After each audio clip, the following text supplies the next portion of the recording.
সম্মানিত দর্শক ও শ্রোতা মণ্ডলী, আপনাদের জানাই প্রীতি ও শুভেচ্ছা। শুভ সকাল।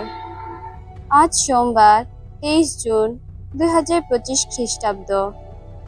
আজকে আমাদের জন্য ঐশবাণী সাধু মথি রচিত মঙ্গল সমাচার 7 অধ্যায় 1 থেকে 5 পদ পাঠ করছি আমি আশামণি লুসিয়া সরেন।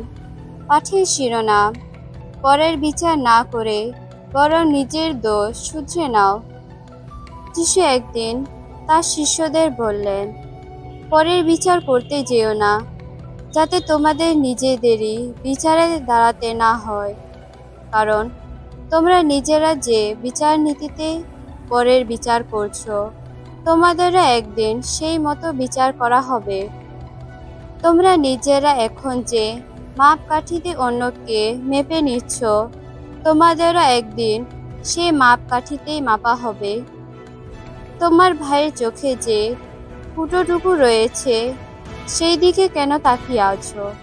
অথচ তোমার নিজেরই চোখে যে কড়িকাঠটা রয়েছে, তা যে তুমি দেখছই না। সে কি? তোমার চোখে ওই কড়িকাঠটা থাকতেও তোমার ভাইকে তুমি কেমন করেই বা বলতে যাও, একটু দাঁড়াও, তোমার চোখ থেকে ওই ফুটোটুকু বের করে দিই। ওরে ভণ্ড, আগে নিজের চোখ থেকে কড়িকাঠটা তুলে ফেল, তবেই তো ভাইয়ের চোখ থেকে ফুটোটা বের করার মতো স্পষ্ট দৃষ্টি পাবি।